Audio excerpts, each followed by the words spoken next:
Juste si vous avez un souci par la suite, je vous rappelle que quand on a un dégradé, il va falloir prendre l'outil dégradé pour revenir sur notre calque de remplissage ici pour changer le style.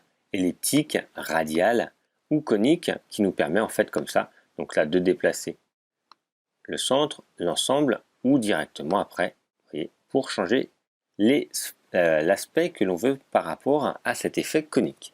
Donc là, je vais juste le modifier maintenant et chercher bitmap. En fait, ça permet de chercher une image que l'on va répéter à l'infini en mosaïque en fait. Alors là, je prends une image de base qu'on a vue tout à l'heure. Et en fait, donc là, elle va être un peu grande, mais elle va arriver. Vous voyez, elle arrive ici. Et suivant, avec la souris, je clique, je me déplace. Je vais pouvoir donc orienter cette image si je vais pouvoir la répéter en grand ou en petit, suivant la taille.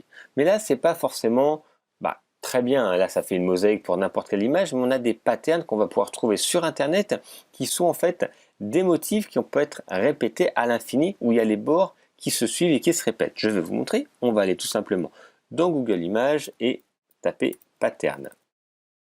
Donc on peut taper des patterns suivant ce que l'on veut, ça peut être géométrique, ça peut être des patterns de pelouse, de ciel ou autre. On va prendre par exemple, allez, un pattern assez basique qui est celui-ci par exemple.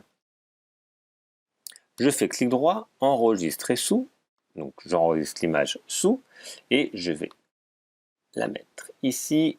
Donc on était dans les calques, voilà, allez, pattern 1, comme ça vous allez pouvoir la voir.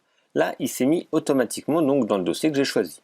Je retourne sur Affinity Photo et là dans Bitmap, je vais pouvoir changer comme quand on changeait la couleur. Je vais pouvoir ici, par la suite, changer de nouveau l'image. Bitmap et je vais récupérer maintenant mon image de pattern.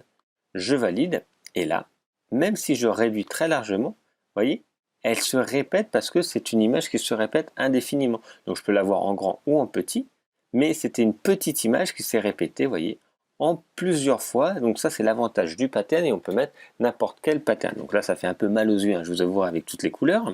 On va pouvoir ajuster avec des effets miroirs, vous voyez, le pattern qui se répète en répété. Donc là, l'avantage, c'est que c'est le pattern de départ. Donc c'était ça, mon pattern de départ.